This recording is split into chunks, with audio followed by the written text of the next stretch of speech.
তোমার মা আব্বা আছে? তোমার আব্বা আসলে তোমার কাছে রাখবে। তোমার আব্বা আছে কই? হ্যাঁ ওমর বসে রয়েছে, দেখা ভাত শুয়ে রয়েছে। তোর আব্বা আসলে তোর কাছে রাখছি। তোর মা আর আব্বা তোকে পাঠা দিয়ে আসছে, যা বাপসন ফেলে আছে, হলে ডিস্টার্ব করগা। দেখা দুজন আরামে ঘুম পাচ্ছে, টান টানা শুয়ে রয়েছে। তোর আব্বা থাকে তোর কাছে রাখতো না? আব্বার দিকে তো খুব টান। এই জন্য কাছে রাখার দরকার হলো মা আর আব্বা। তখন যেন মুখে ফেলায়।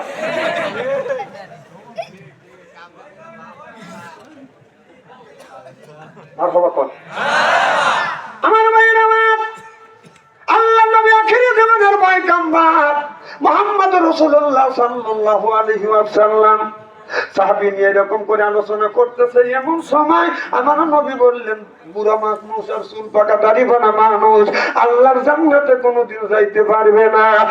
এক সাহাবী চোখের পানি ফেলে দিয়ে দিয়ে কান্দে আর বলে, ইয়া রাসূলুল্লাহ, ইয়া হাবিবাল্লাহ, ও নবীজি, আপনি বলেছেন চুল পাকা দাড়ি পাকা মানুষ আল্লাহর জান্নাতে যেতে পারবে না।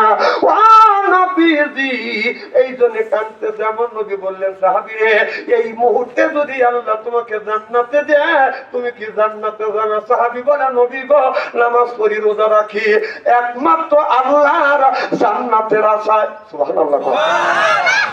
শোনেন, একজন নারী স্বামীকে অলি বানাইতে বেশি সময় লাগে না।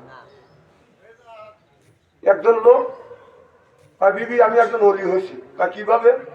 আমি পানির উপর দিয়ে হাঁটিয়ে যাই। বউ বলতেছে, এটা হলো আমার বাম হাতের কামাই। স্বামী রেগে গেছে, কি তোর বাম হাতের কামাই? বলে, হ্যাঁ, প্রমাণ যদি না করে দিতে পারিস তো খবর আছে।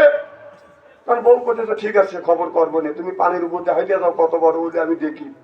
বিবি করছে কি, পায়খানা প্রসাব করে অজু করে না, অমনি রান্না বাড়ে করে খাওয়ায়। আর যে লোকটা পায়খানা করিয়া অজু দেয় না, কুকুর যেমন নাপাক থাকে, ওই লোকটাও নাপাক থাকে।